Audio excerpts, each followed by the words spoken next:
All right. Hello, everyone. Welcome to the Beat the Cult podcast. My name is Nikki, and I'm so glad to have you guys here at Beat the Cult, where we fight harmful cult like religious thinking and practices. Today, I am very luckily joined by Mary, who is with Religion in Remission. That is her coaching business, in which she uses to help individuals who have endured religious trauma and help them navigate that.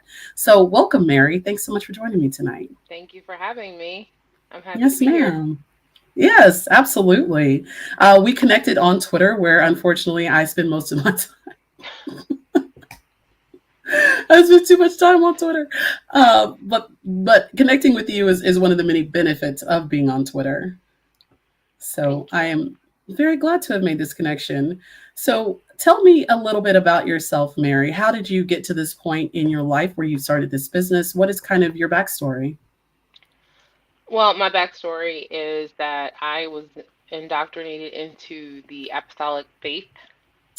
Oh, I Faith. went to an apostolic Christian school as a child. So please continue. Tell me about those culottes and not Oh cutting that hair. gosh. The culottes. Can you imagine? I couldn't play basketball in Yeah, those. you're aging yourself with the culottes now. Ooh, girl. But yes, the long skirt, no cutting hair, no makeup, no piercing, no No tattoos, jewelries. no No, talking nothing. back, no sitting in the Mm-mm. front, no nothing. Um, No. hmm You're a Especially if female. you You were need a to know girl, that. yeah, exactly. For the girls, we had to stay quiet and Submissive. complicit. Yes, exactly. Yeah, And I absolutely. was I was in that until I was 24, and Ah. I experienced abuse under there, sexual, physical, Oh, um, no. Sorry to and hear that. it's I would never push that on anybody, and I would never wish for anybody to experience the things that other people have experienced in religion. But you either Mm. use it to grow or you don't. You know, Exactly. and so I don't wallow in that. It happened, and I talk about on my in my videos on my pages that even like my parents, my mom, she used to beat us. I mean, we're a black family growing up. It was just kind of standard, Like um spankings or like like indiscriminate beatings? no, no, Like, no. She wasn't like ridiculously abusive or anything like that, but if we got in trouble, oh no. My yeah. sister So used to get beat, like that's what I'm beat. saying. Like So, I yeah. joke with my husband. My husband is white, and I'm like, you got spankings. I got beaten. Right, right, right. No, Go I get got the my switch ass off the beat. tree. Yeah, we got beat with a garden stake, girl. Yeah, It was yeah, right. like, Whatever was in sight, whatever she could reach, that's just kind uh, of what it was. But wow. I always Yeah, did grow up knowing that my mom loved us very much. She was a single sure. mother, and Oh, sure. she did the best that she could. Now, while we didn't always understand everything, we're kids, we don't understand. But as we grow up, you start to think for yourself and make different choices for your family and things like that. Um, Sure. and so when I ended up going back to church, because we kind of left after my abuse. We moved from New Jersey down to North Carolina for a while, Oh, and you I went lived from the there. north to the south. You went Oh backwards. yeah, oh yeah, yes I did. um, but I was still young. My mom moved us out of Jersey, Hmm. and I lived in North Carolina for a long time. Okay. Um, What and part? I started Charlotte? Charlotte. hmm Yep. Yep. The And second most black inhabited city, I think, in the United States. I'm not sure. I But, don't know that demographic statistic actually. I'm not sure about that one. Um, but we, my mom started going back to church when we moved down there. I followed her because I was always very serious about church. I remember being 5 and 6 oh, years old testifying. You know, yeah, I really? was so serious about it. I was serious, and I took it very, very much to heart. My mom, she's been in it since she was 12, so Hmm. that's all she knew. Right. Um, and I just remember always being serious. I was in Bible study. I was taking notes. I've got notebooks, thick of Just thick uh, of Jesus. absolutely. And but the older that I got, and the more mature I became, the more exposed to the world the reality of the world, I'll say. Um, Interesting. the more things started to kind of not click as much as you want them to, because you spend a lot of time in religion creating the narrative, right? You Right. make sure that things fit into the narrative of the Word of God, or whatever religion you're in. You make sure that things fall into place that way. Right. And we Reinforcing don't the like narrative. exactly, Mhm. exactly, but also still creating your own along the way, right? Because Oops, absolutely. anything that happens in your life, you're like, oh, this has to be God. We do a Right. lot of conflating in religion, and so Absolutely. the older I got, I started researching, and I researched in the church first, because that's all I Hmm. knew. So I was reading scriptures, trying to look up translations, Greek, Hebrew. I'm trying to figure it all out. I'm talking to my Wow. pastor. I'm going to extra Bible studies, and I'm talking to the pastor. I was one of those annoying people up front, like, okay, but why? Why is this like that? And it just kind of got to the point where they didn't have any more answers for me. So, what So prompted that initial interest in doing more research? it was. So I tell this silly story about me witnessing to others, because I was all about it. Everybody knew I went to church. Hmm. I was just that chick. Like, I'm going to talk to you about Jesus, and I'm going to encourage you, and I'm going to pray for you. And Mm-hmm. I was at school one day. I was in college, and this guy, he was an atheist, and he just asked a simple question. He said, "Can God make a boulder too big for him to pick up?" Mm-hmm. A very common one. And I was like, "Yes, no."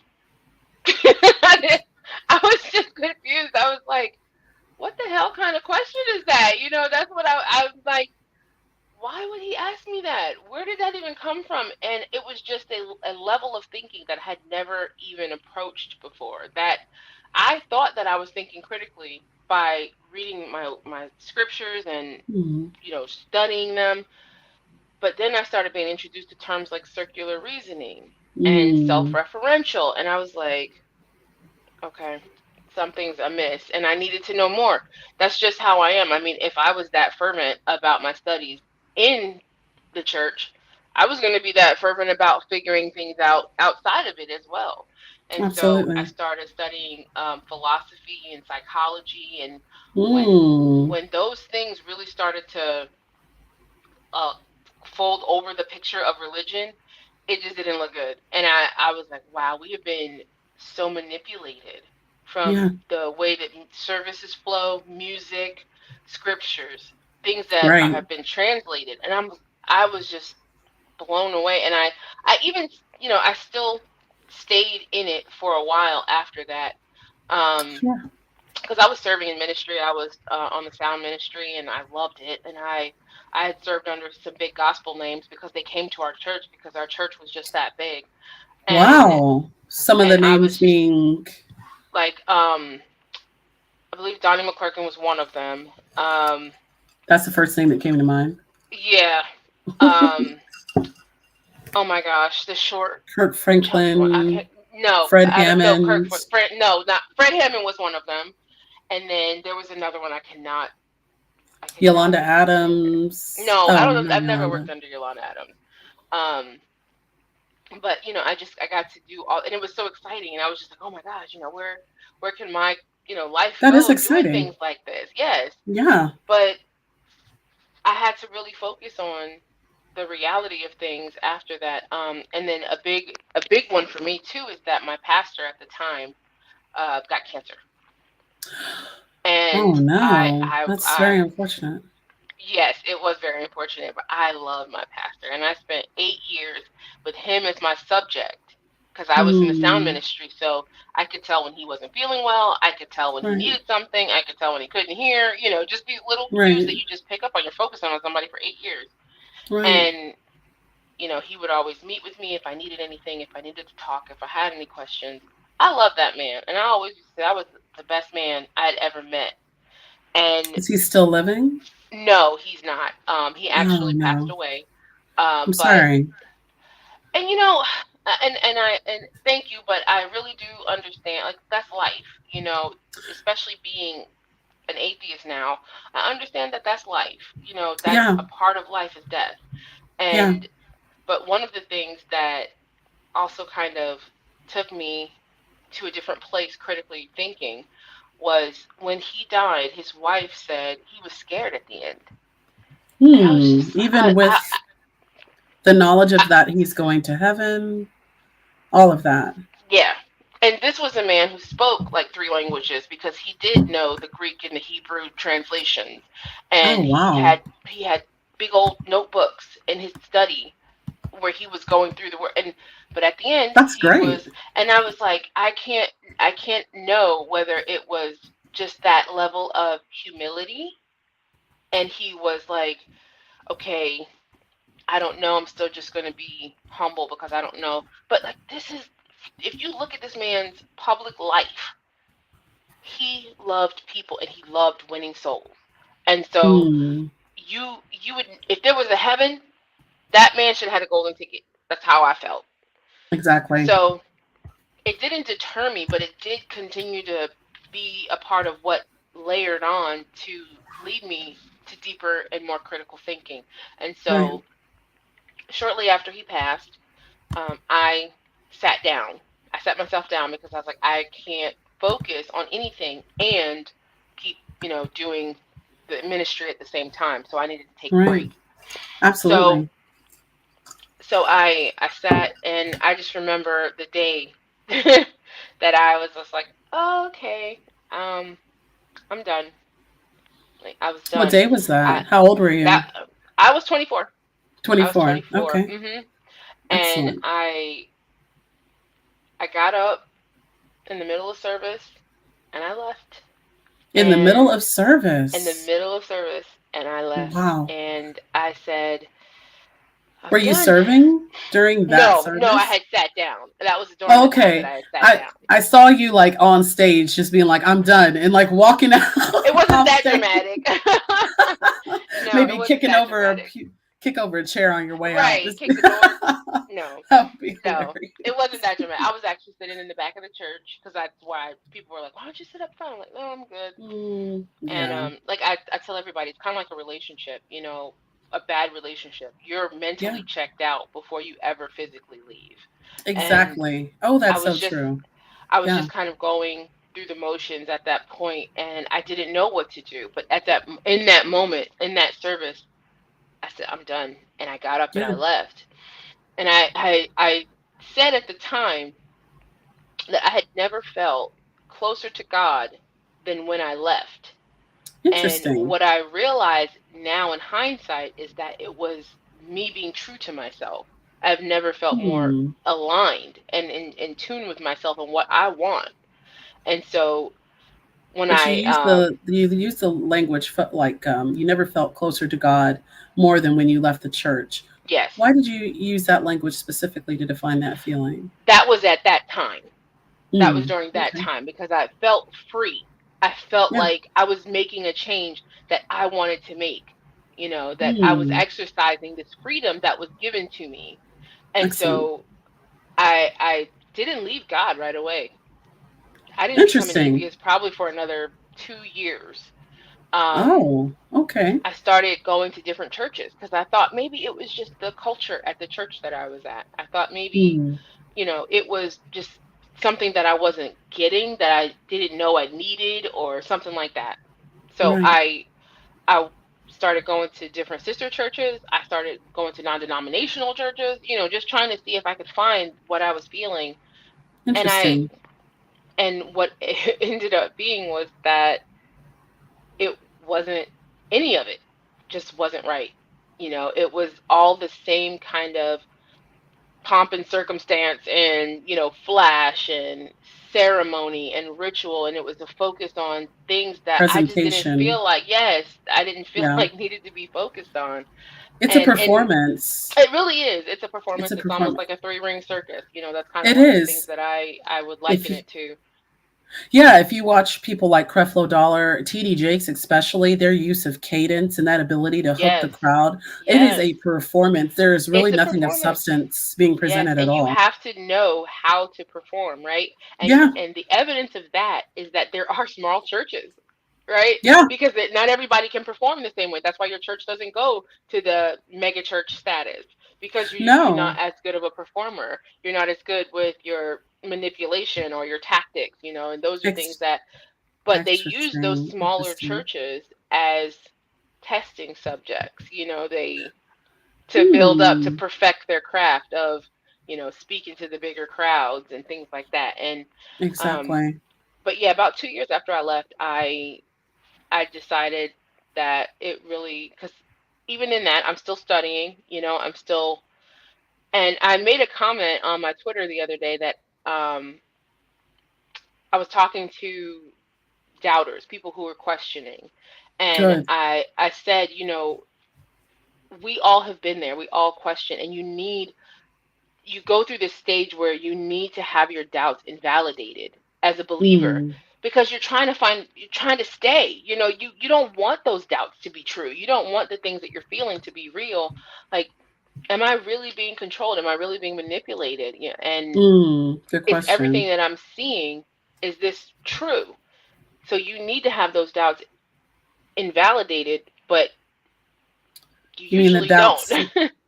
You mean have the doubts validated? Like you are being manipulated? You No, are being. no, no, invalidated as a Hmm. believer.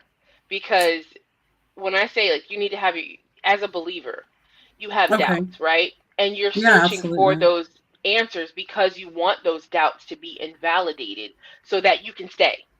Oh, I feel what you're saying. Okay, Yes. So okay. it You need reinforces those your faith. things. Yes. Oh, Yes. absolutely. You're looking for those. Okay, totally get Right. it.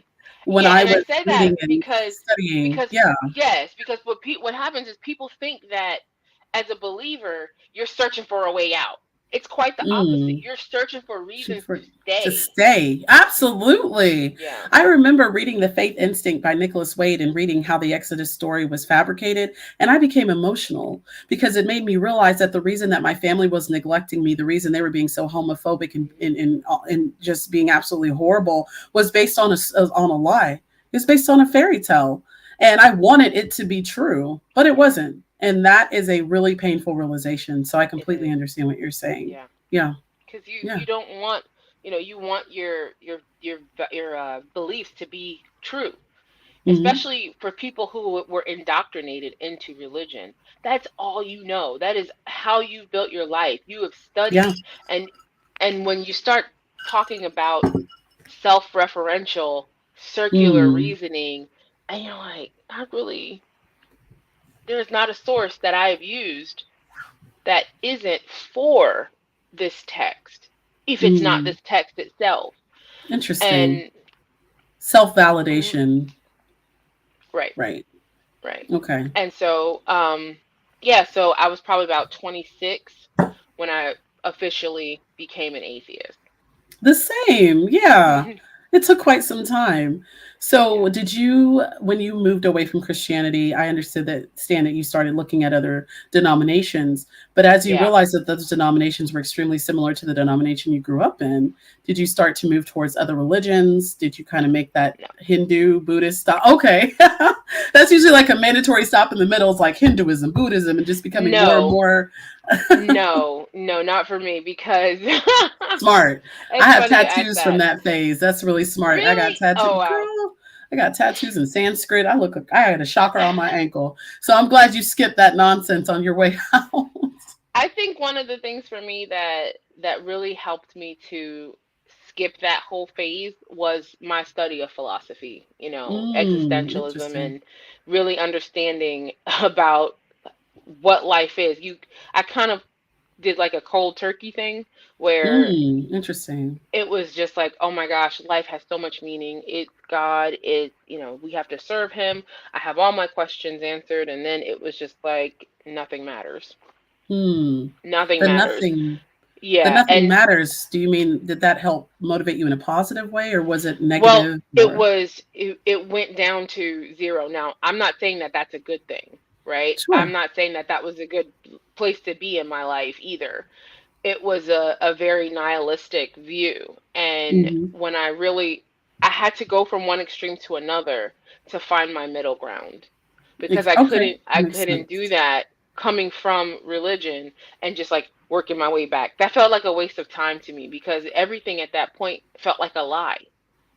It felt Okay. like, Right. yeah, it felt like every religion was just a lie. It was just like, oh my gosh, and I know that there are less harmful religions out there. There are some Of that really course. do try to help, but I just couldn't at that point make my way through those. I'm like, I don't want Okay. any religion. I'm done, Sure. so nothing else matters. And again, studying the psychology and the philosophy and realizing that yes, life is it essentially doesn't mean anything, right? Sure. Unless you make it mean something. You have to make it mean something. You give your life Exactly. value. You give your life meaning. You give your life the happiness and the joy, and you find what brightens you up. You can't sit there and say, "Oh well, life means nothing," and then that's just it. If Right. that's all if you don't do anything, nothing's going to change. So Exactly. I Yeah. started to find happiness for myself and Okay. find my own meaning, quote unquote, of life. What I'm happy with and what I live for, and I mean my family. My immediate Sure. family, my extended family, my mom and my siblings. Sure. Just doing things and living life, my own expression. Um, Even like my tattoos and my piercings. I Yeah.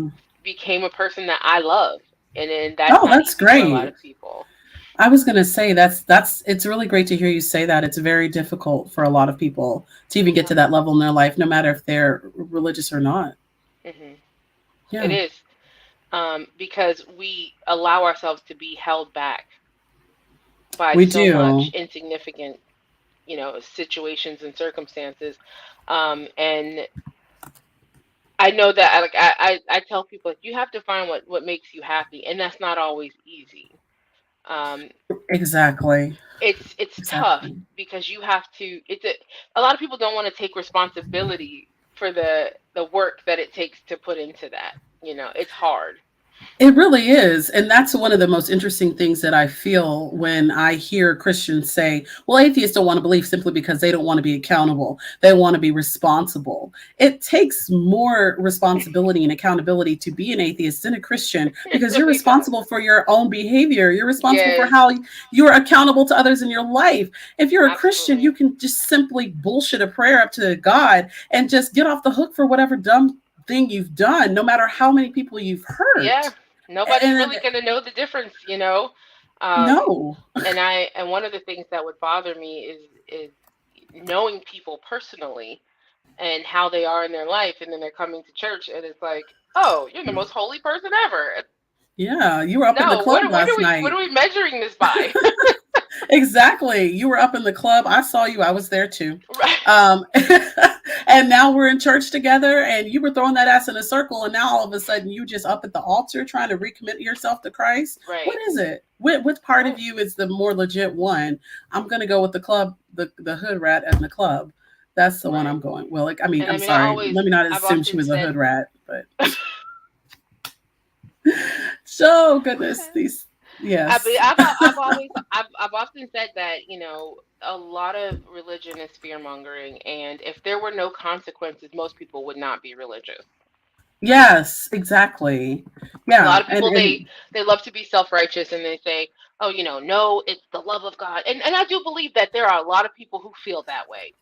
I'm not mhm. taking that from everybody, but I think a lot of people delude themselves into thinking that this fear is a love. It can kind of be a love, but it's really more of a fear. It's a fear of those consequences if you don't love someone.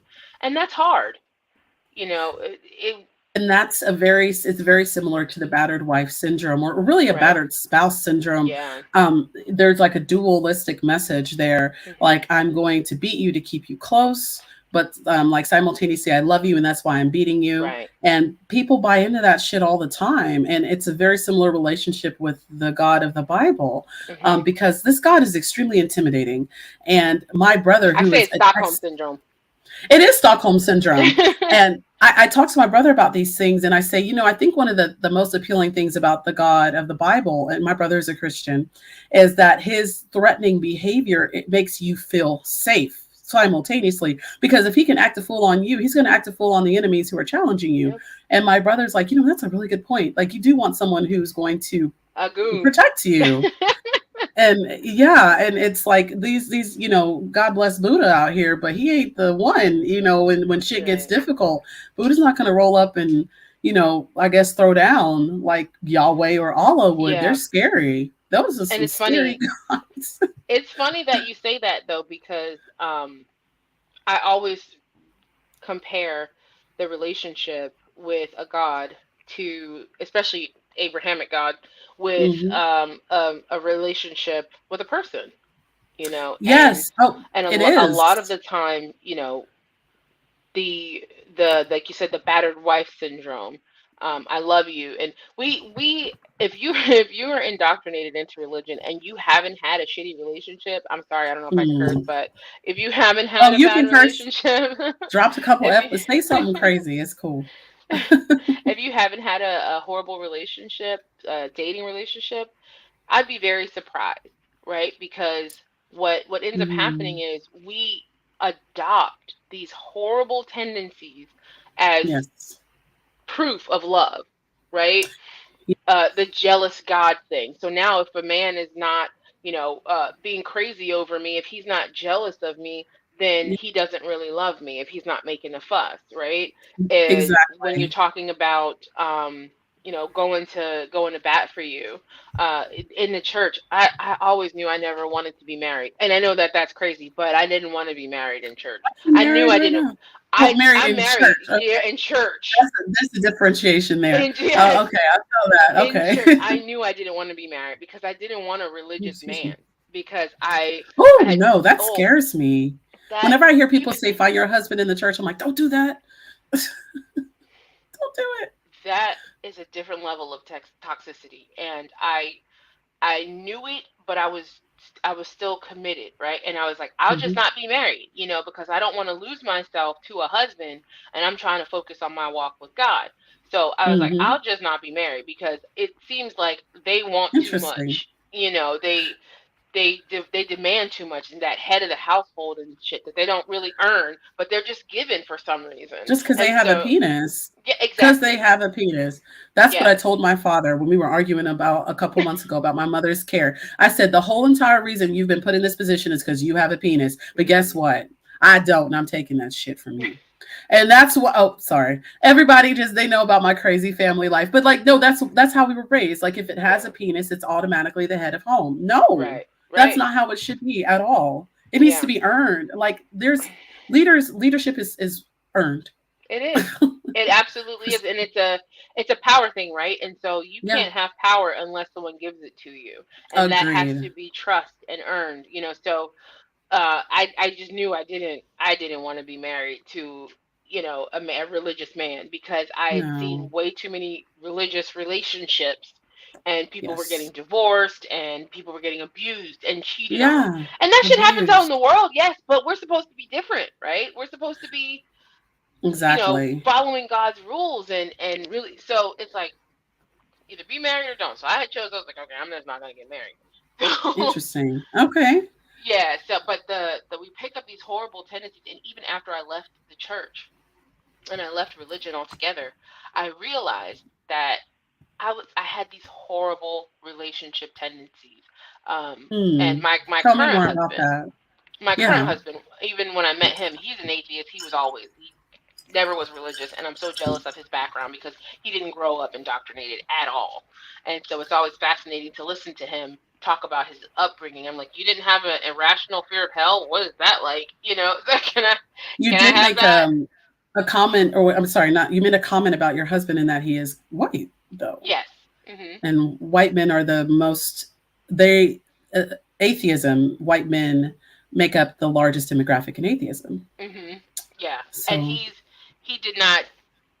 His mom was Jehovah's Witness a little bit, but she wasn't really like hmm. practicing. But she never forced him to go to church or anything like that. And so Wow. it Lucky. was right, right.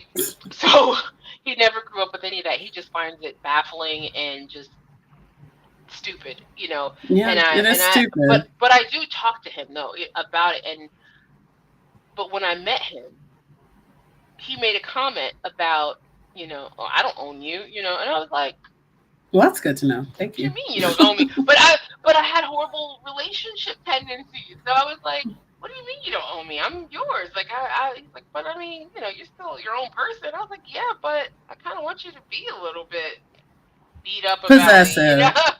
And that's Right, the possessive. difference.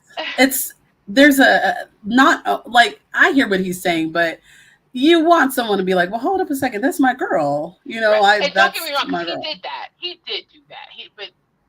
But it was on a different level where I was just like, well, but I had to grow, right? And I was still deconstructing.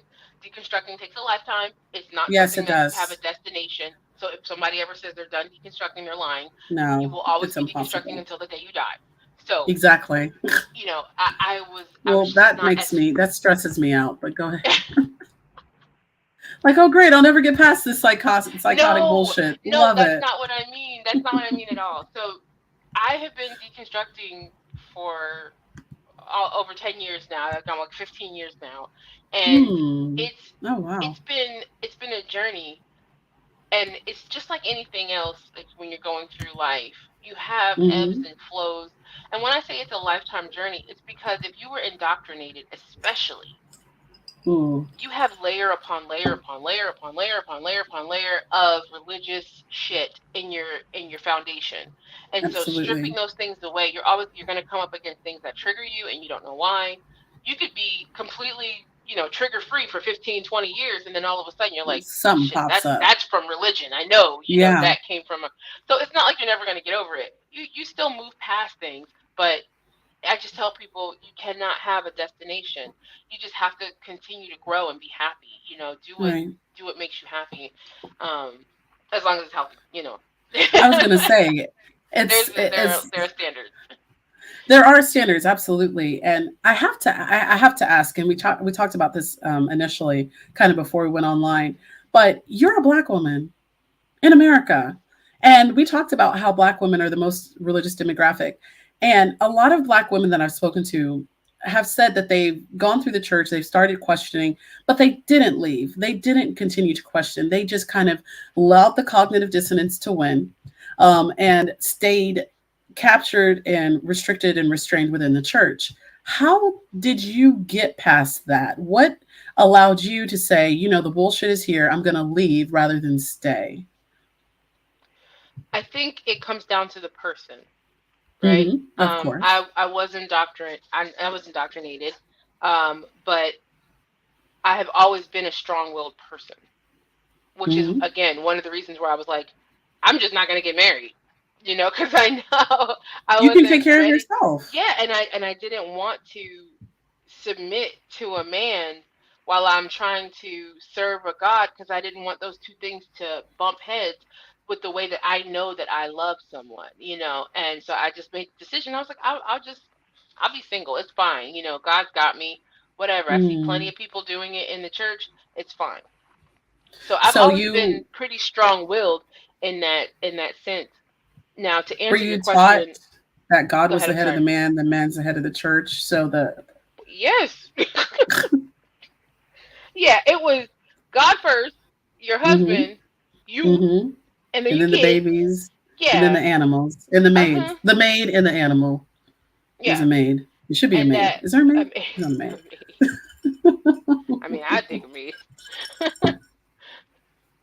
I No, need a but maid. the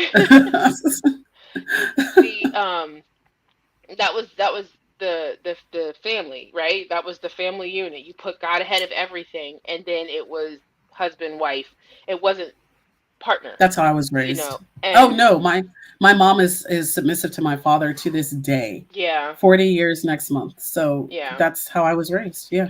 I mean, my mom, she's devout to this day. She Same. still goes to church. But I remember she's not married to my dad anymore, but she is remarried. And I remember very Oh, that's early on great. in her marriage, I was like, "Ma, why are you punking out to this guy?" You know? And she was just like, she explained it to me. I was still in the church, but I was just angry because she's Oh, she's it's a so good strong. question. Yeah. She raised 5, 6 children, because she raised my cousin too, but she raised 6 children Wow. on her own. and she made so many amazing things happen. And I've seen her go through so much crap. And I'm like, Mom, you are so strong. Why are you punking out to this guy? And she's Do you just th- like, it's not about that. It's about doing what's right for me and doing what's right for the Lord and making sure that I'm right. I'm making sure that my soul is in good standing. And I was like, okay, when she explained it like that, I was like, okay, I I have guess a I get it. question. Do you think it could be because okay, just a quick because okay, so the past few months of my life has been a little wild. Hmm. I got tired. One of the toughest things that I realized during this time was that my father was not coming to help me. My uncle was not coming to help me. I did not have that help from the males that I was brought up to respect. And then I realized I was like, damn, I'm tired. Can I just have a man come? Or, well, these men step up and be men as I was Yeah. raised to believe that they were? Do you think after raising 6 kids and being kind of in that position of fight and struggle that maybe she's like, you know what, he's coming in to take care of it. Let me just let him take this role. Is Do you think that could have? I mean, as I controversial as think it I hear is, what you're and saying. I do hear what you're saying, and I do think that that is part of it. Because when you have been so strong for so long on your own, it's nice to have the exactly, help. yeah, But I don't exactly. think that that was a big part of it, because I don't think that it just any man could have done it. You know what I'm saying? I don't think she would have just submitted to just any man. But Oh, well, of she course not. right. So I think that she was really, and knowing my mom, I know it was really just about her soul. She Oh, okay, she okay. just wants to make sure she decided to get married, and she wants to make the marriage work. She wants to do what's right in the eyes of God. And so Sure, I sure. understand. I understood back then, and I understand where she stands now. And actually, when I decided that I was leaving the church, she was the first person that I told. I took How did her she out. respond? I was gonna tell you. I took her out to lunch, and I was like, Mom, I gotta tell you. I said, this is not the church thing is not working for me, And she's like, okay. I said, I just she asked some questions, and I answered them, and a lot of it had to do with contradictions in psychology Sure. and having to do with the origins of religion, and especially Christianity amongst Black people, and Mm, just how it's such a sad tale that we are the most religious demographic, and we adopted the religion of our oppressors, oppressor, right? Or and then we enslavers. sensationalized it, right? We took it to the level that it's at now, because there's a lot of Exactly. mimicry of the Black church, and they're thriving, right? Yeah. So um but I told her, I said, it's not for me. And she was actually in school at the time for her master's. She's a therapist, and she was in a school at the time. Oh, excellent. And she was studying religion, and things like that. And she said, I understand. Hmm. That's all she said. She said, I That's understand. excellent. She said, I understand. And actually, you're right about a lot of it.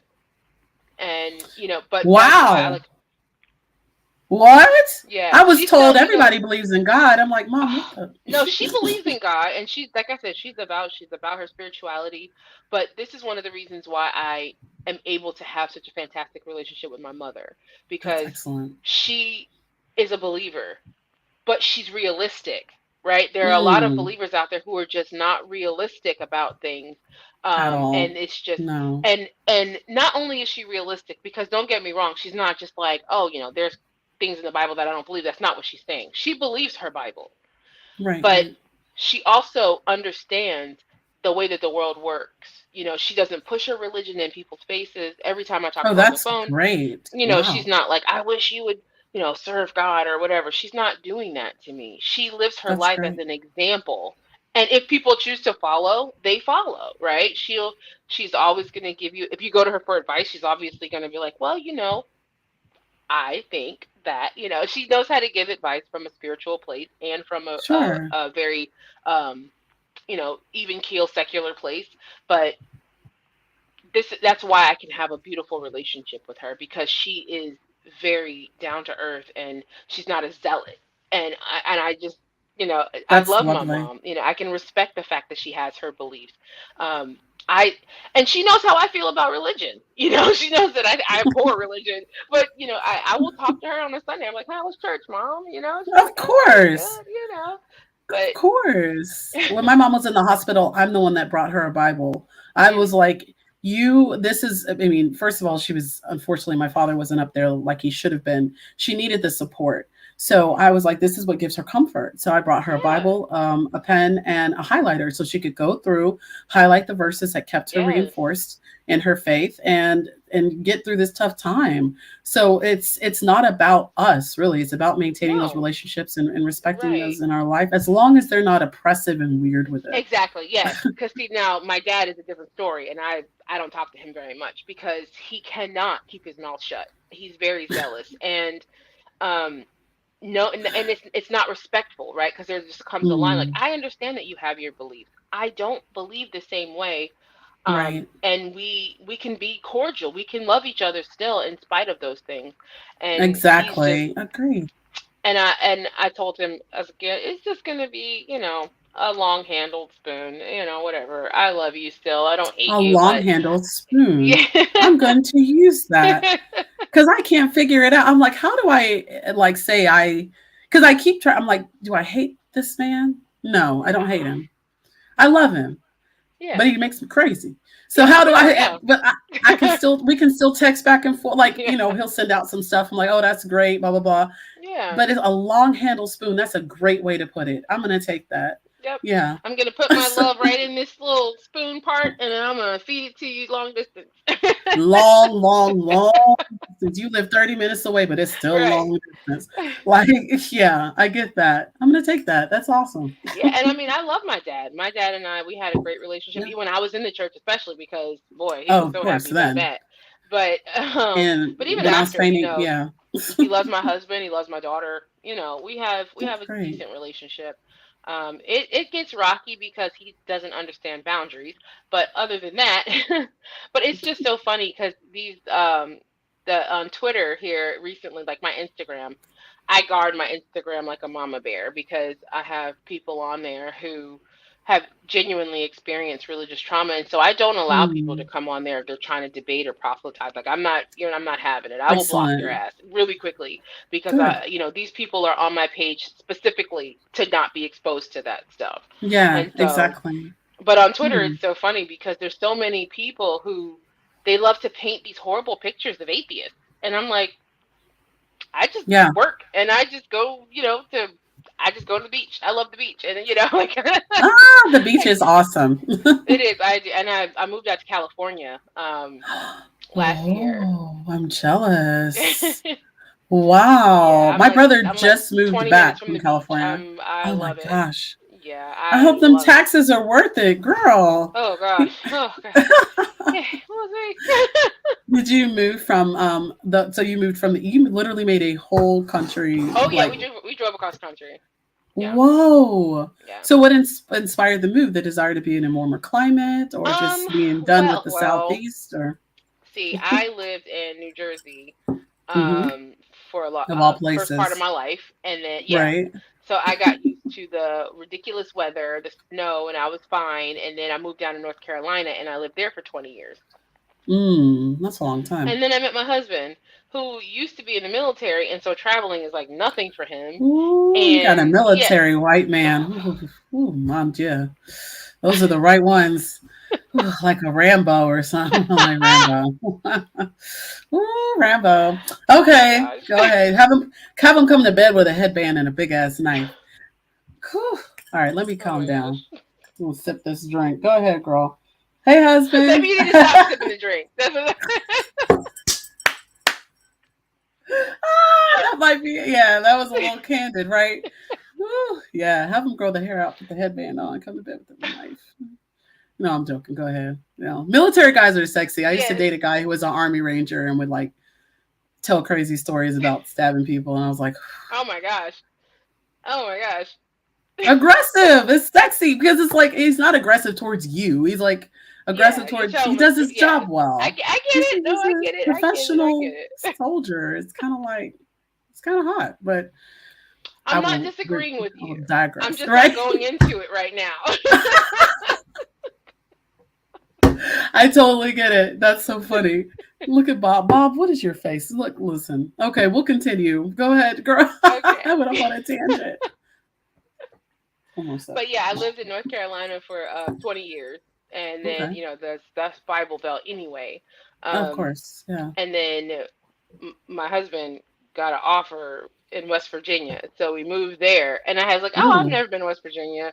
It was definitely like number one on the list of places that I said I would never move to. And then I was like, Yeah. I West moved there, Virginia. and then I Mountain moved there, Holler. and then I realized why it was number one on my list. And I was like, Is it I all the gotta get the hell out bugs? of here. Yeah. It's a lot of bugs. I hate that. But Well, it's it's a beautiful state, right? It's very scenic, but it is it's very very scenic. lacking in diversity. It's West fucking Virginia. Yeah. Like it's yeah, West Virginia is Yeah. not where you want to be.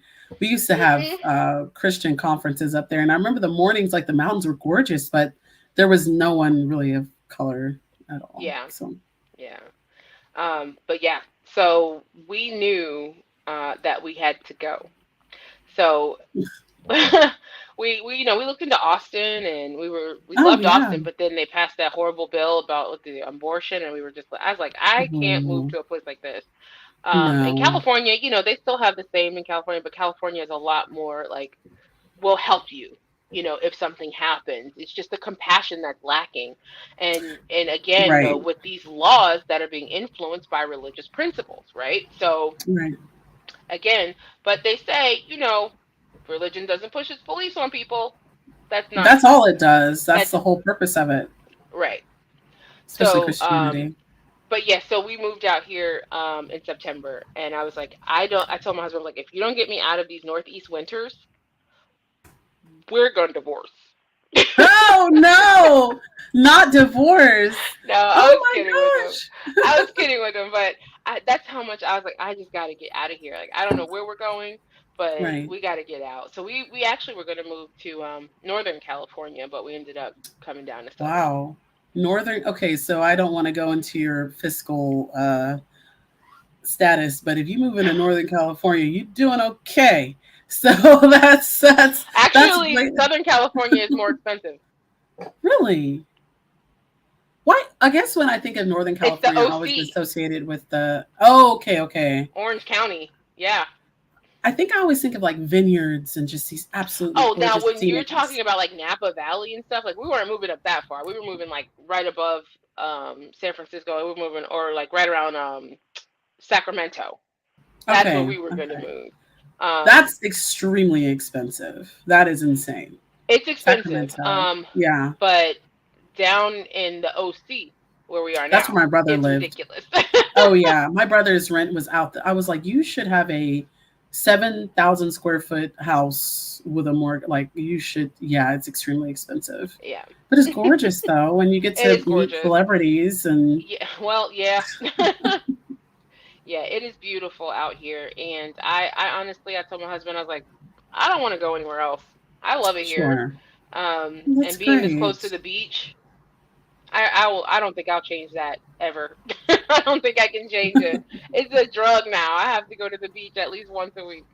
Oh, I don't blame you. The beach is absolutely beautiful, and I hate being in a land. Well, no, Georgia's not landlocked. I just don't go to No. Savannah very Yeah, and much. actually my husband's from Georgia. That's funny.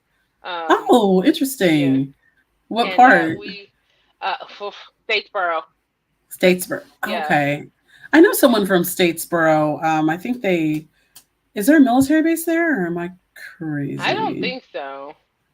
Maybe I they don't just know. went to Columbus from Statesboro, but I think maybe there's a college. I don't know, but yeah, There's a I college there. There's a okay. college there. Yeah. I think Um, where am I? but yeah, I in Savannah, like the beach at Tybee and all that, like it's it's not landlocked. You've got some options, but yeah, it's definitely not California. Tybee is okay. I think I've been there like once or like twice, but it's not like the most impressive No, beach.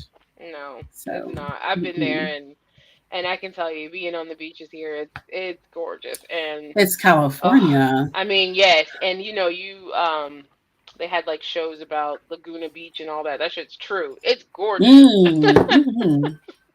And the people are gorgeous. So, Yeah. yeah. My brother was like, you got like, it's like the West Coast versus the East Coast. Like, y'all have no idea how different it It's is out very there. different. It's It's very very different. different. Yeah. Do you feel like being married, like the experience is a bit different? Because my brother is single and he was like, people out here just do not want to be like in long-term relationships because it's like a churning of dating and I can't no one really wants to be speak to the dating serious. culture out here too much. I mean, I know people who are dating, but I know a lot of married people. you know, Of um, course, you've got your family, so yeah, you yeah, probably and I mean the people who are dating, it doesn't. I don't know. They don't want to be married again. I know there's, they're like divorced and they're like, I don't want to marry again. I don't want to do, so maybe it is some truth to it. I think these people have like been single and always been single and never want to ever not be single. So that's how, because he wants a husband. He's I like, I think want a husband. honestly, I can't find one out here. I think that's just the nature of the beast as the generations go along, right? Because Good point. I didn't want to get married, and then I met my husband. My husband didn't want to be married, and then he met me, and we just kind of redefined Interesting. everything for each other. But I think now you have this exodus from religion on a very large scale. People, that demographic Mhm. is reducing significantly, and Significantly. yeah, and so I 15% think or 12% in the it was like past decade. 22% in 2021.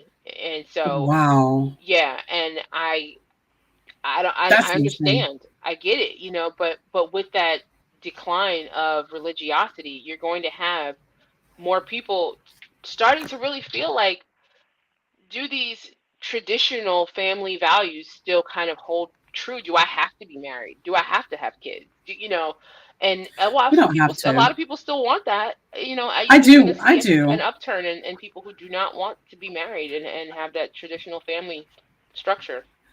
I do. But I know that not everyone wants that. And Yeah. I know for me personally, I want to stay at home wife. I know that I get in trouble for saying that, but I date girls who tell me I want to stay at home. So it works Can I be because your wife? I'll stay at home. yeah, absolutely. You're gorgeous. I have no problem with that. Oh, I don't know if your thank you. husband would like it, but yeah, no, because I'm a grinder. I'm a hustler. I was telling my brother like yesterday morning, I was cleaning out the refrigerator. I was like, oh my God, I will work 120 hours a week if it means I can marry a woman who will do this or at least be able to afford a maid. Like it's just, but Listen, I'm it has domesticated, to, okay? I can cook, I can clean. My husband was oh my God. 165 pounds until he met me. Now he hovers around 200. That's very sexy. I have to admit. Like I'm talking to a girl now who like wants that. She wants to stay at home. She wants to be a wife. She wants to work like hard for the home. It's not like she wants to just stay on her ass. Like Yeah, she's yeah. talking about making lunches and shit. And I'm just like, yes, and I will go out here and bust my ass for you, for the kids, for our home, and not just for her, but for my family in general. Like it's Yeah, important to do that. So that's what I value, but not everyone does, and that is okay. yeah, That's absolutely. okay. And that's one of the things, kind of bringing it back to the religious part of it. Those are the things that's beautiful, right? That's Yeah, something that you want. That's beautiful. You want a family, and but we got so caught up in what a family was supposed to look like to exactly. everyone else, and it can't be Exactly. this, it can't be that. And I will never forget it. I was I was still in church actually when this happened. And it was towards the end, because I found myself in these conversations with my family that I really started to understand how our views were separating. um, Hmm. it was about gay people adopting children. Oh And yeah. I was like, I'll be adopting a whole Brady Bunch. yeah, So yeah. And so I was listening to my family and they're like, oh no, that's not right. They shouldn't allow that. And I was like, but wait a minute though. there are children today in the system who get adopted by heterosexual couples, and Yeah. they're abused like Badly. crazy. And so Badly. you would rather a child go with a toxic hetero family or couple than, A or even worse, loving. or just stay in the system, than to be That adopted is by worse. a same-sex loving couple who would give them the world. The whole entire world. Yeah. That doesn't make The sense to whole me. world. That That doesn't doesn't make make sense to me. sense. And It's illogical. it I had to really have is. this. It's Yeah. but that's what it's drilled in there. And in the face of a lot of information that challenges your beliefs, instead of saying, okay, let me think about it. In religion, what we tend They to do double as human down. beings is double down. Yeah. Yeah, Yeah. It's because that cognitive dissonance is so uncomfortable. People yes. don't want to remain there. So the easiest thing is just to go back to what you're used to, than Comfort, trying to find a new area of comfort. I mean, better the devil you know. no, right. Um, And it's terrifying. And I will tell everybody, like, it's terrifying. And I always post and I talk about it. Deconstruction, leaving religion is not for the faint of heart. It's not for the weak. it's for the If you strong. can, it really is, because it takes some balls, It and does. because you're going to face a lot of things that you have never experienced before. The world, the church, your religion, it doesn't prepare you for the world. You live in a No. bubble. Oh You no, it literally live in doesn't. a bubble, and you don't understand how the world works until you get out there and you're like, Mm-mm. okay, um, I don't have anything to fall back on. Nobody's telling me what to do or what to say here. What should I do? Uh, Yep. you have to figure it all out on your own. And it took me to a dark place where I almost took my life because I didn't Hmm. understand what was going on. For all intents and purposes, you would look at me. I was single. And this was after I was an atheist. I had left the church. I was making money, had my own car, house, everything was fine. And then, but I was depressed and I didn't Hmm. understand why. And I almost took my life. And in I'm sorry to hear retrospect, that. thank you, but what I realized was it was this void in me that was left by my religion. Hmm. Because I know anybody who's heard me speak before is probably tired of hearing this analogy, but I always say it's like a rope, because a rope is not one strand, right? It's strands twisted together. They're fibers twisted Hmm. together to make a strand, strands twisted together to make a rope. And Yeah. so it's a bunch of fibers all in there. That's religion. That's an Yeah. indoctrinated person. And so Yeah. it reinforces itself, right? So Yeah. It trying does. to just pull and say, okay, I'm just going to leave religion. If you pull the wrong fiber, the wrong thread, you just unravel leaving Yeah. religion. You have to be careful about how you remove those strands from your life. And that's why I say deconstruction Yeah. is a lifelong journey, because you're It never is. going to be done pulling at those strands and taking those Mm-mm. out. You have to make No. sure that your rope stays strong, but that Yeah. you don't unravel, and that you can, remove and face and heal from those traumas that you've experienced under religion. Exactly. And continuing to have to replace those strands or replace the rocks in that Yes, foundation where you don't crumble, that's what takes strength. That's what takes inner power. And a lot of people are unwilling to do that. And that's why they stay in religion. It really absolutely. is a type of laziness. And it's not to be respected, to be honest. It's just, Well, I I don't want to say respect it. something to that too, right?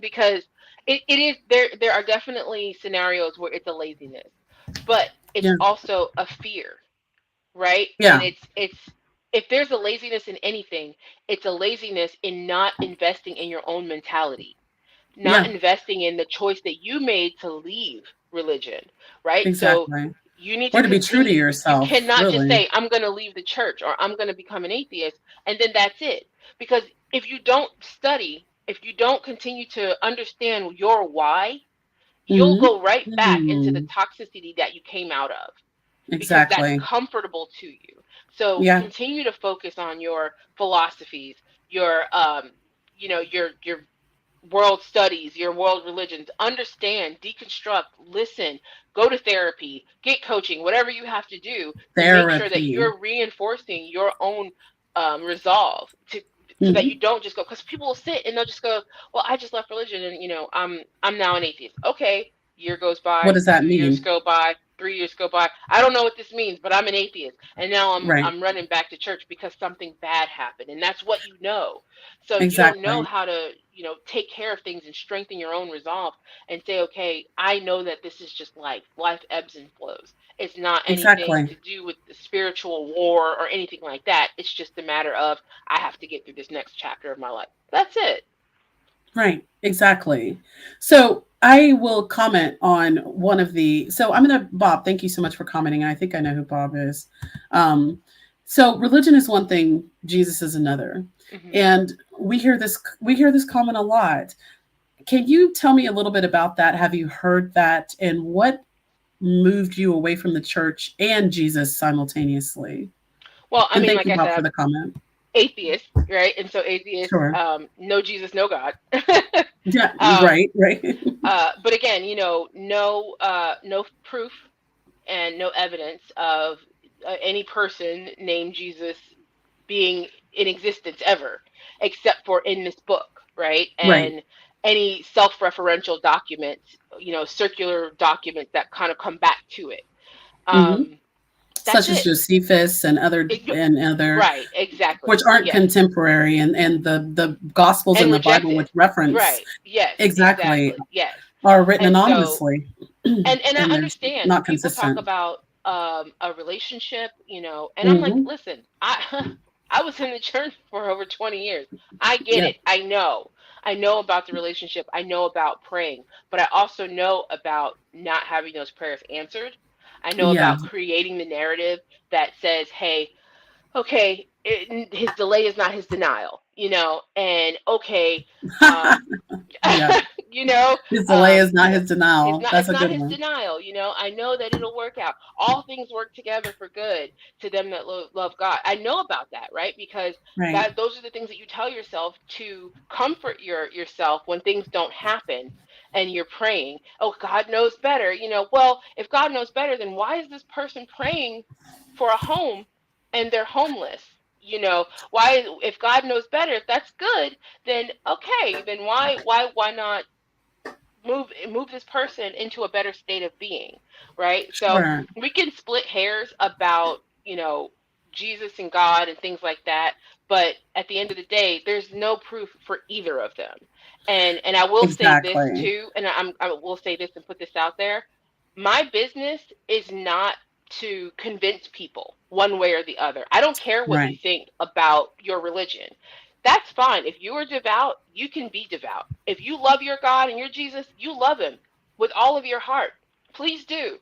I am here to help people who have already made up their minds that they Right. are ready to leave religion behind. I'm not trying to convert anybody.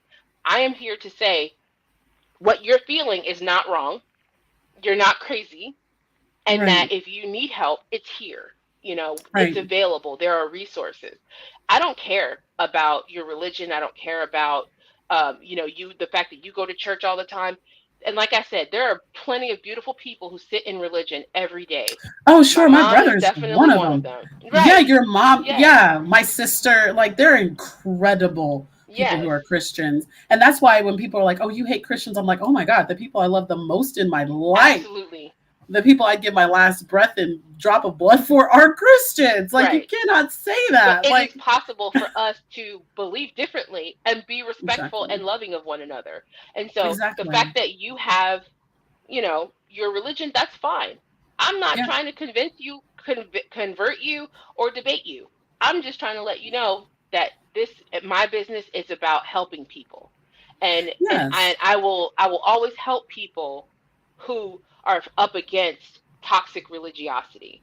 If your religion isn't toxic and I you don't love that. consider it toxic, so be it. That's You're not on fine. my Okay. radar. Right. Yeah. Exactly. Exactly. Right. Exactly. You're not on my radar. Exactly. Exactly. So that's a great segue. Tell me more about religion in remission, how you got into that, and what religion in remission does.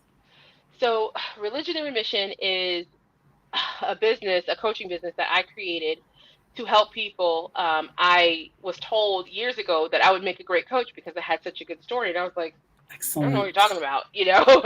I just living my life. Um, but I eventually got a coach, and she was just Oh, like, great. you really do have a great story, and you have all of this experience to help people with.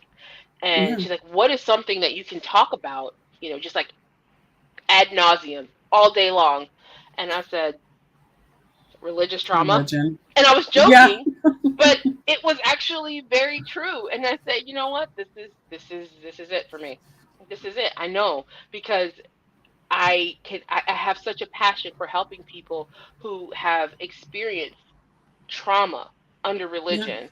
And it's not up to me to tell you that you've experienced trauma. I'm not going to Mm-mm. say, well, this is your trauma and this is your trauma and this is your trauma.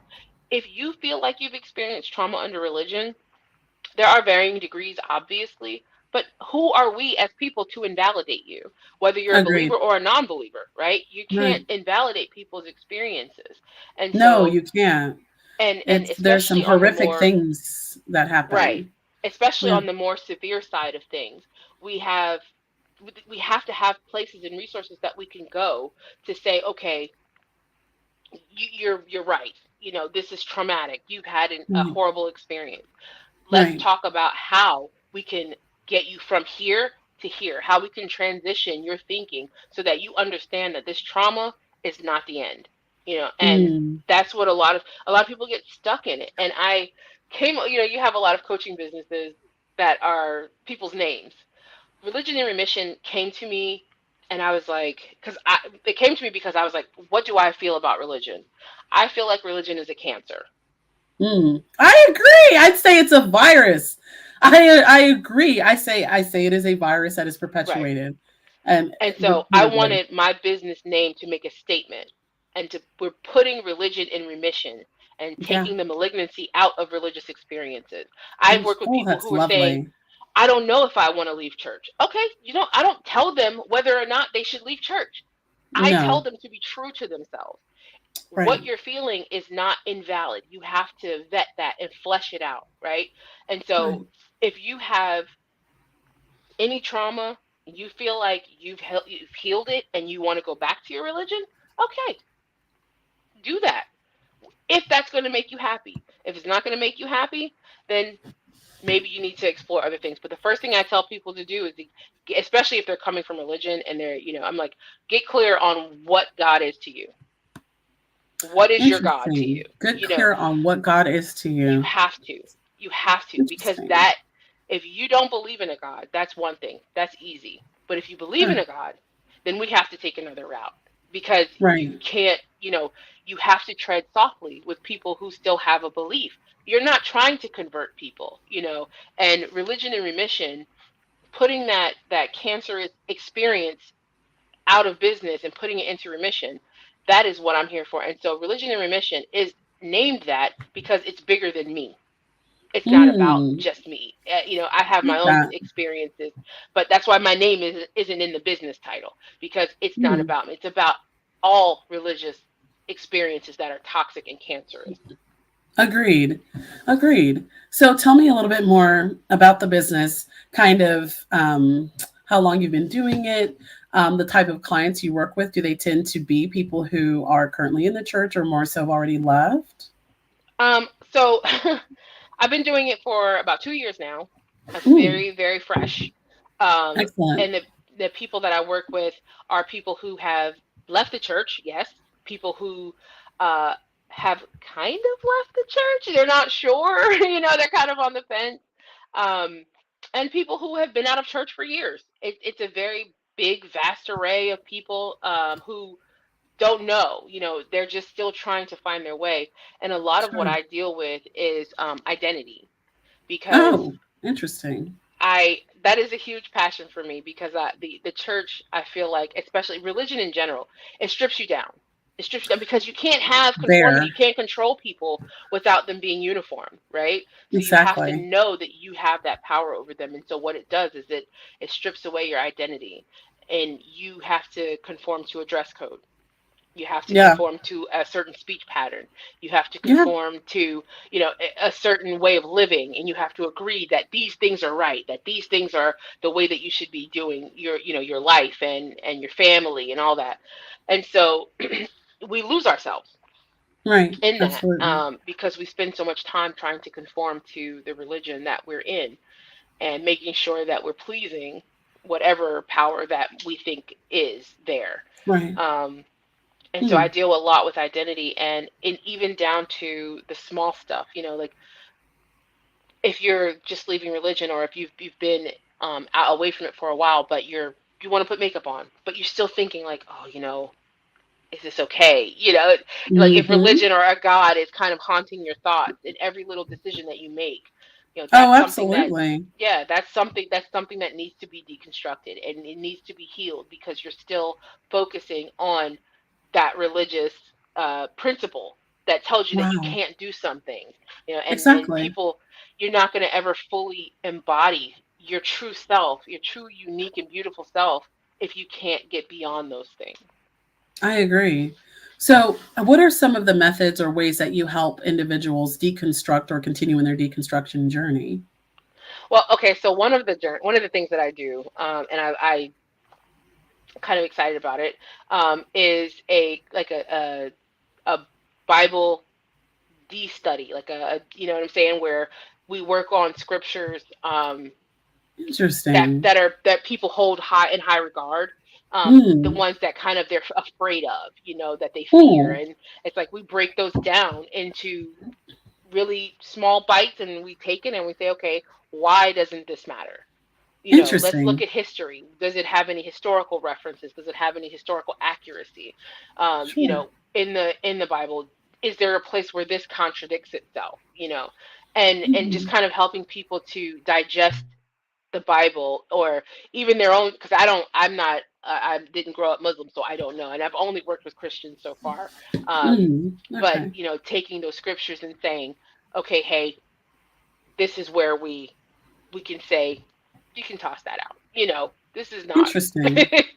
that's one of the ways that I do enjoy helping people to understand, because most people, and I don't want to, devalue anybody, but the studying aspect of religion, and I know that people think that atheists, we don't know what we're talking about. But Oh my there's a gosh, we know saying, more than most. I was going to say, there's a saying that says that the road to atheism is littered with Bibles. It's Oh, true. absolutely. It's so It's very absolutely true. true. Yes. Just And read it. so, yeah. Just read it, dude. And Like, so, people, they have these residual irrational fears that they need to get over. Another yeah, thing that I like to do is a deconstruction bucket list. interesting. And Tell so, me about that.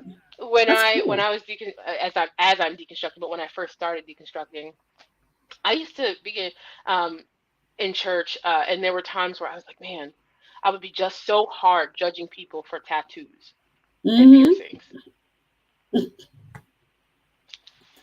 You were You like, know, you it's went it's hard in the paint with that. I but I have nothing on me that I regret, right? And I would never Oh, push someone to do anything that they think that they're going to regret, because especially yeah, with tattoos, piercings you can take out. for Tattoos, sure. that's forever, Oh, it's unless you that want to go through the chakra is there laser. forever. Yeah. Yeah, So, which I don't mind it, but it's there. yeah. And so, chakra. That's funny. But I tell people, create a bucket list of things that you want to do that you couldn't do when you were in your religion. That's What excellent. are some? It doesn't matter if it's, I don't care, wearing red underwear, whatever it is, that you're afraid of, whatever it is, That might you. be good for a Mormon, like wearing that red lacy underwear. And not over those garments, like actually just red lacy crazy underwear. Well, Yes, it's not but crazy, but whatever yeah. you feel like is going to help you express yourself. Well, I've been wanting to cut my hair. Cut your hair. Let's cut it.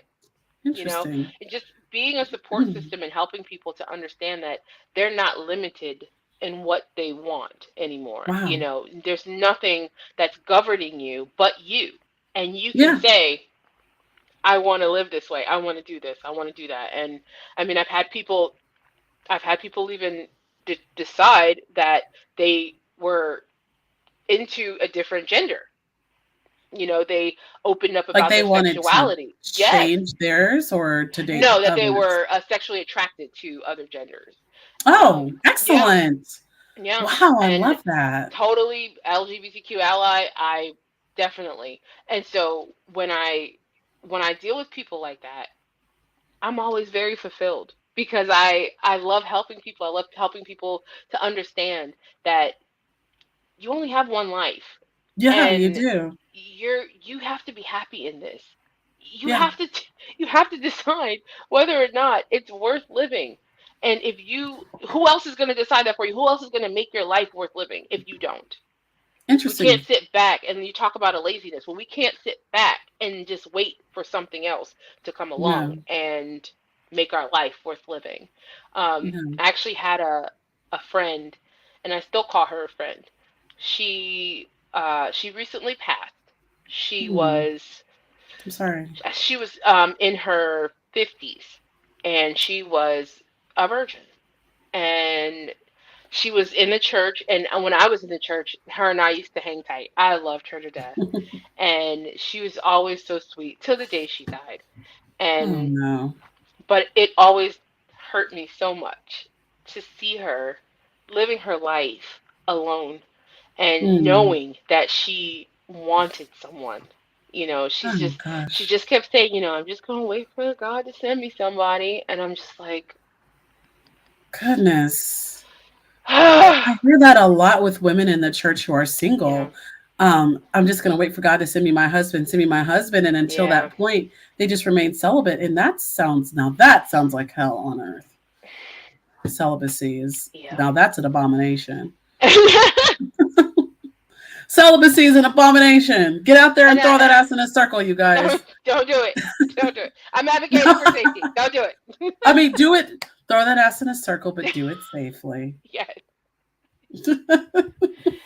But seriously though, if that's what is going to make you happy, Of you have course. to be happy. You have to live a life that you are happy with. And obviously, we're not talking. And this is the funny thing, because you have a lot of people that are like, "Oh, atheists have no morals." You know, the majority of atheists, we're not out here like serial killing. That's not what No, we're we're doing. not That's the not what makes us ones. happy. That We're ain't just us. right. We're That's just trying. y'all. That's you. Y'all are the ones out here. And I'm talking to the religious Christian types. You guys are the ones who preoccupy, like, you guys are the most of the jail population. And I know that there are more Christians than atheists, but if you guys were really curbing your behavior because of your belief, you wouldn't be in jail, period. That would just be us. It doesn't stop anybody.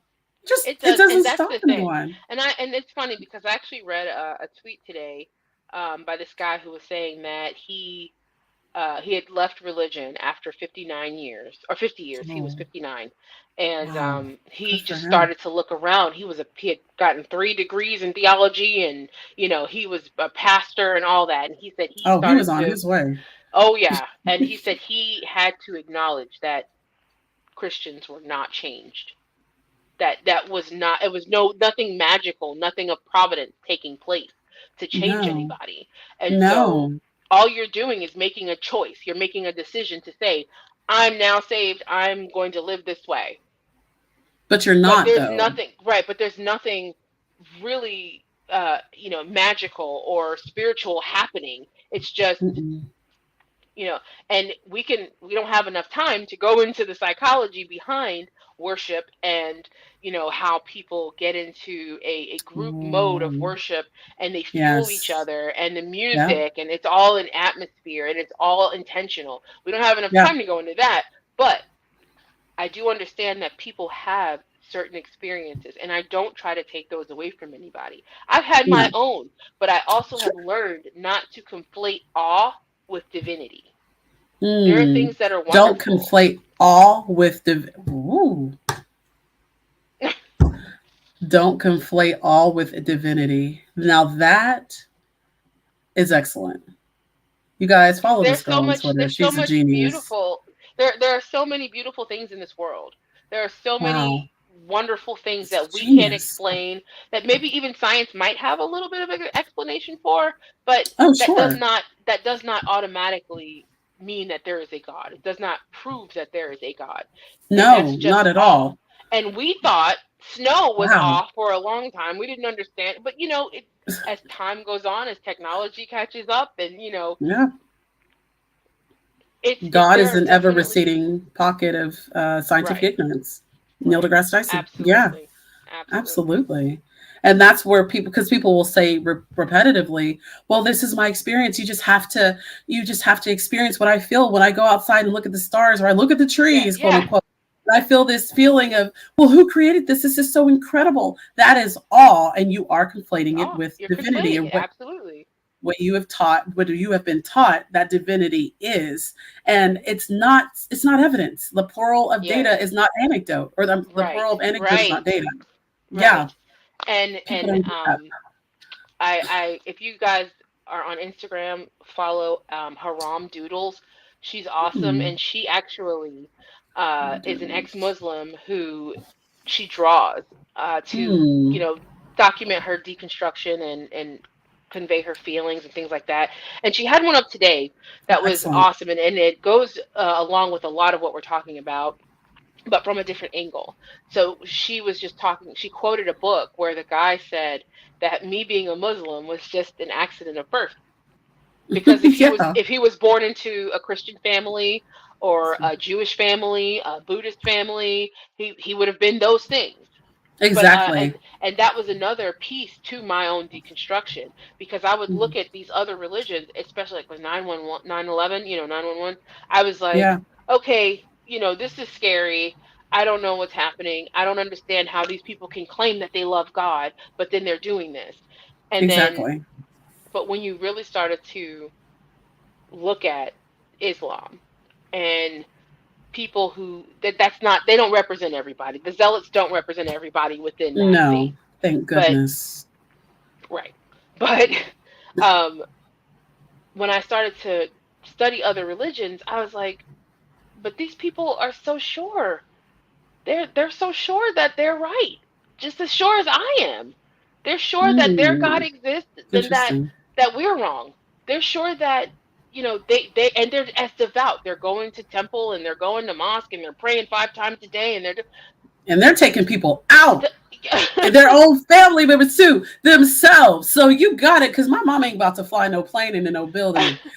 Like, she ain't about to do it. But they are but going but even the beyond. people who aren't but even the people who aren't being zealous about it, they're still devout in their faith. And I had to Exactly. ask the question, what makes them so right and us so wrong to them, Exactly. and what makes us so right So right. and Hmm. them so wrong to us? Exactly. How do we know who's right? How do we know? and How do we and know that's who's when I right? started to yeah and that's when I started to really say, okay, I don't think anybody's got it right, because if we all can't be right, then we're all wrong. Ain't nobody right. Right. Exactly. Exactly. And that's always been such like an intriguing thing to me, especially growing up in the church, hearing my mom talk shit about the Baptists, but still adopting the like the ritual of baptism, Yes. talking shit about the Catholics, but still adopting the ritual of communion, Yes. and then arguing with the Jehovah's Witnesses saying, "Oh, I know all about your religion, blah, blah, blah." And it's just like, but they are so Because it's convinced that all they're derivative. right. It's It's all all derivative. derivative. Absolutely. And I would just ask her, I'm like, well, how do you know they're wrong and you're right? And they think the same about you. They think that you're wrong. You guys are just up Hmm. here arguing over intricacies that just Right. they're irrelevant at the end of the day. We all really, I mean, if you guys both are insistent upon the fact that you're right, or the opinion that you're right, and that your God is going to punish me and Right. others because I don't adopt the correct view of that God, you guys Yeah. better come correct. Because if this is true, I don't want to die and go to hell. But y'all are out here saying the same shit. And Right. it's very hard to differentiate between who's actually correct and who isn't. So as far as I'm concerned, Right. you're all wrong. I Right. mean, And then, getting into horrible topics like patriarchy and mm, racism and slavery sexism. and pedophilia, and like these things exist within these texts. And more so within those institutions, religious institutions, and outside of Yes, them. and you are Yeah. absolutely correct, and I will say it everywhere that I go. I will continuously say it, is that any religion, any system, because it happens outside of religion too. So any Yeah. system that cannot be fallible it creates an environment where exploitation It's is rampant. inevitable. It's Exactly. inevitable, Yeah. and so people, especially when you're talking about indoctrinating children, Oof. and I have a big heart for children, and I think it's Same. because I was abused as a child, Mm. and not Same. by family, it was by a family friend, but Yeah. it was I'm I was sorry to in hear church and that. so were they. Thank you, Yeah. but I thought it was my fault. I thought Hmm. it was something and then I couldn't tell anybody because we're supposed to be quiet, Of you course, know, especially as um, females. right. And I really had to say, okay, I don't know what to do here. I was like 6 or 7 years. I was 6 and 7 because it happened over a span. But I was Oh just my like, God. I don't I Jeez. don't really know, what I'm supposed to do here. Um, and thankfully it stopped. But then I was kind of getting stalked a little bit at my school, and I had to tell my brother because I was By afraid the that things were gonna. person? Hmm. Oh Yeah. no. And I had to tell my brother, I was like, this happened, but don't tell mom. I just want somebody to know because he's been hanging around. And he was Sure. like, oh, okay. And that was a Friday. And I remember that was a Friday. I went to stay with my uncle that weekend, and my mom came to pick me up early because thankfully my brother had told her what happened. And Okay. so, Wow. but it's the environment that's created, right? And within religion, especially you have like these families, we're all family, right? That's what they start to call you, brother or Right? sister, and Pseudo kinship. you start to really believe that these relationships mean what they are, right? This is my Hmm. brother, this is my sister, they have my back. I got it. Right. And Little do you I know. but also um it's dangerous because it's undue trust. It's undeserved trust Hmm. that's given. Agreed. And this is what happens in those situations where you exploitation is just it's prime because you trust that everybody believes the way that you do. You trust that everybody's serving the way that you do. You trust that this God that you serve is going to protect you. Hmm. And That it's not others have the happening. same values that you do. Right. But that's not the case at all. And that's how pseudo kinship, that's how the church and religion has Yes. adopted pseudo kinship in such an effective way that Oh, it's it's so effective. used. Pseudo kinship is the glue that keeps people in the church, especially apostolic. I remember because we Oh, went to a private apostolic school and it was brother this, sister that all yes. the time. We And are brother, sister, pastor's father, his wife is mother. That's what we call mm, them. That's it. yeah, That's what we exactly. call them. And Yeah. I will never forget, like, we went to the First Apostolic Church in Knoxville, Tennessee, pastored by not doctor, but Pastor Anthony McCool Hmm. and his wife. Well, she wasn't no pastor, but yeah, Pastor Anthony McCool. And I will always remember those two men held a lot of power. Like his dad, who's now passed, was the pastor, but of course he came behind him. And those two men held a ton of power. They could do anything. And I just remember we left the private school when we were when I was in sixth grade, so I was too young to really understand the Yeah. reach that Yeah. they had. But now, just knowing what I know about the church and Ooh. just kind of when individuals like that are given Our so much, pastor was the diocesan was a what? of he's like the head of our Oh, region. Yeah. yeah. Oh, He's like the head interesting. yeah. So, Oh, okay. we had image to think about, we had all kinds of political things to think about. Oh, And our wow. church, yeah, our church had to be pristine, and it was it was anything but from the inside. Can you spell the word that you used? I want to look that up. DIO, I think it's DIOSC, diocesan, ECAN, I think diocesan. Diocese. The diocese. Okay, Yes. okay. Mhm. Of concern, the bishop. Okay, okay. Mhm. Diocesan. Oh, I've never heard it in that form before. Yeah. Okay, okay. Wow. Okay, so he was the head Negro in charge. Yes.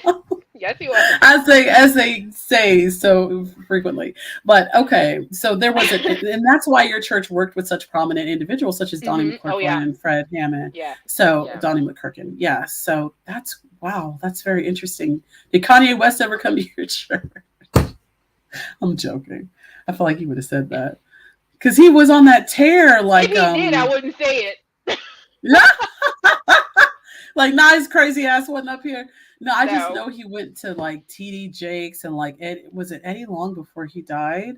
Like he was on a tear there for a minute. Yeah. But I don't think you were in the church No, actually I when he was was not. going. Yeah, he went crazy a little bit more recently than we were involved. But yeah, so that's a lot of pressure, especially in the apostolic denomination, Yeah. because they're a lot more strict. Because we weren't raised as We are strict, and it's so interesting because I would see the kids because we went to the church. So, and that was really tough for me going through like a tomboy stage. And I wanted to like play basketball and do these things that girls weren't supposed to do. I got in trouble for like wearing an anklet. It was like this rainbow cloth anklet on my ankle. They're like, you can't wear that. Yeah. My parents got called in for various reasons that were innocuous. Um, but I remember like seeing the kids outside of church or school and they were wearing jeans. And I'm like, Mm. you're not supposed to be wearing. Well, I was too, but I just knew that my family was one of those that we grew up in a non-denominational church, and my mother, she initially started off kind of in that mindset of women were not to wear men's clothes and Yeah. vice Yep. versa. But Hmm. she kind of moved out of that. I don't like now her religiosity is becoming a little bit more psychologically Okay. terrifying.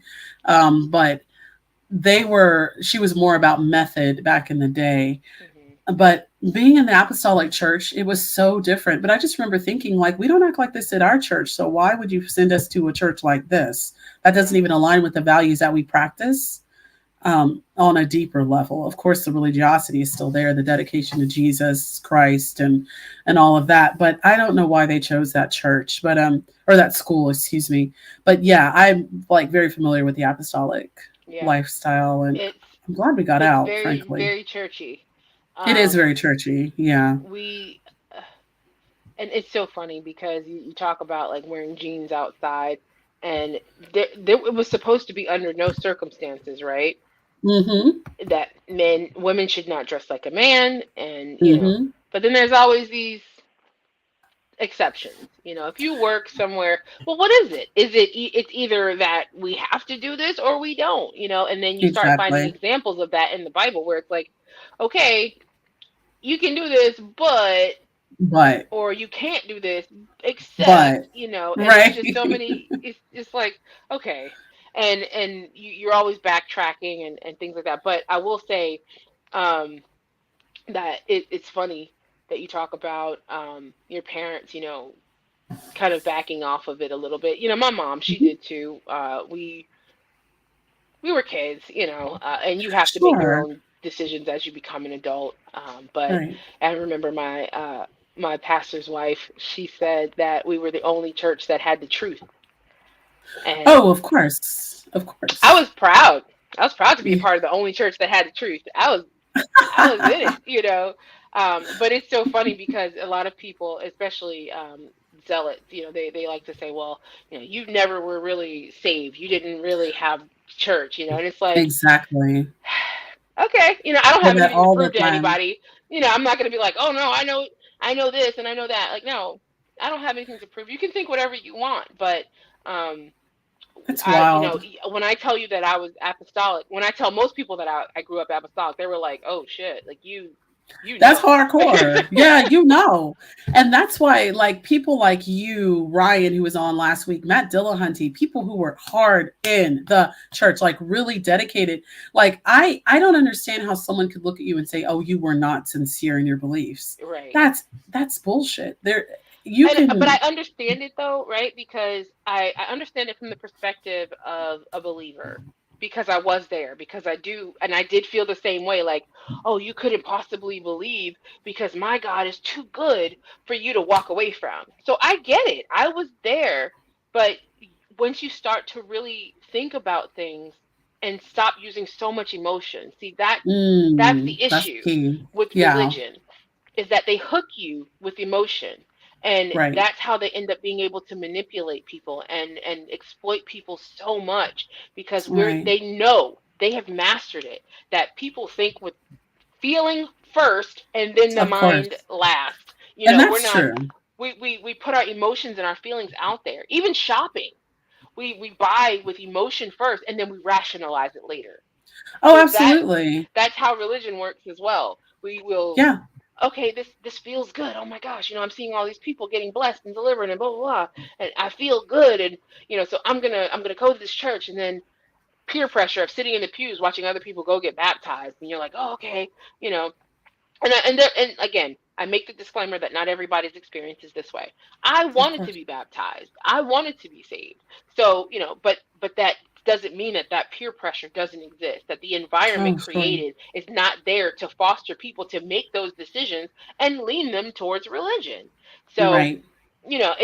it's all about feelings and emotion, but once you can separate your feelings and your emotions from your experiences and look at them in a raw format and say, okay, let me just throw how I feel about this away, because this is something Mm, that I do with my clients. Let's take this emotion, interesting. let's take the Yeah. situation and take the emotion out of it, throw it away. Interesting. I How might would need to you? hire you. I might need to hire you. Yeah, Sounds like your how? methods are effective. Thank you. But how would you look at this situation without the emotion that you have attached to it? What would you say to this person going through this? How would you feel, like, or how would you think, just thinking now, how would you say, this is me, this is what I Yeah. was going through, or this is wrong, or this is right? And again, Yeah. not enough time to go into the moral compass thing, but of course they Right. think that we don't have one for some reason. That's But wild to me. morality, just like anything else, is a relative term, right? It exists because we need a point of reference to say this is something that we consider good or we consider bad. There is a consensus as a human race of what things kind of fall to good and what falls to bad. There are laws to enforce those things. um, and also, the word morality, I don't even know when it was invented, but I'm sure, for the first 200,000 years, 300,000 years, they were still doing what was considered good and what was considered Of bad. course, other animals do that as well. They Other do it, and animals they don't have a have the sense word of morality. morality. No, they Exactly. don't. Reciprocation and what is it? Reciprocal altruism. That is Altruism. what keeps our society together. That's what Yes. keeps the pack of wolves together, the pecking order of the chickens, the vampire bats who want Right. to share their blood with the children of the Mhm. vampire bat who does not bring blood back. They understand that. There Right. are fish that will. I mean, they've done studies with fish who um, don't reciprocate in protecting other fish when they don't feel protected by that other fish. Right. I mean, these are not. This is a result of a neurological system that's This advanced is to innate. thrive It's in just, an environment. we want to do what feels good, but also we want to do what we feel is right. And Exactly, and that's what sometimes feels and good. sometimes those things get crossed, but they get crossed in and out of church. It has nothing to do with whether It or really not you have a doesn't. religious establishment. No, it doesn't. And the fact that people insist that the Christian God, see, that's what blows my mind. It would be if you want to conflate, I guess, some type of universal religious concept with, human behavior and say, well, without this somewhat universal connection, we wouldn't feel the need to be loyal or moral. We can debate that. But you can't Right. come at me saying the Christian God of all gods should be the foundation for morality. That is the craziest God in That's history outside of terrifying. Allah. That is terrifying. And I haven't gone into the Quran as profoundly as I have the Bible, but the Christian God is extremely narcissistic, extremely psycho.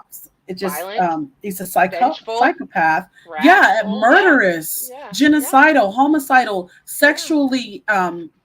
He instructs others to be sexually, I guess, to cross sexual boundaries and also cross the Mhm. sexual boundaries with other women himself. Yeah. Mary did not have the ability to reject this There was God. no I such mean, thing as consent. There was not. And she says, I am your servant. But did she really have a choice but not to say that? No, What are you going to yeah. do? Tell God I'm not your servant? You're going to bend over. I mean, you're just going to do it. It's God. I mean, what are you going to say? And it's the Christian God is the worst example of morality that I Oh, can think of when it comes to it's pretty examples. bad. Yeah, and The Christian God is not good. but again, it I get it. I get why people I believe do because too. I was there. I get it. Same. And believe it or not, I actually have compassion for people who are still, you know, I don't want to say believing because I don't have compassion for people who believe and they're able to reconcile it within themselves. If that's what you want, that's fine. But it's the people that try so hard to convince other people that this is right, because you're really trying to just Right. convince yourself. You're not Exactly. trying to convince me. I've already made my decision. I've already been there. I've already come out of it. But you're trying to convince yourself so hard that this is what's right. Excuse me. Those are the people that my heart goes out to, honestly, because it's not easy to reconcile that, and it can tear you apart because the cognitive dissonance is not friendly.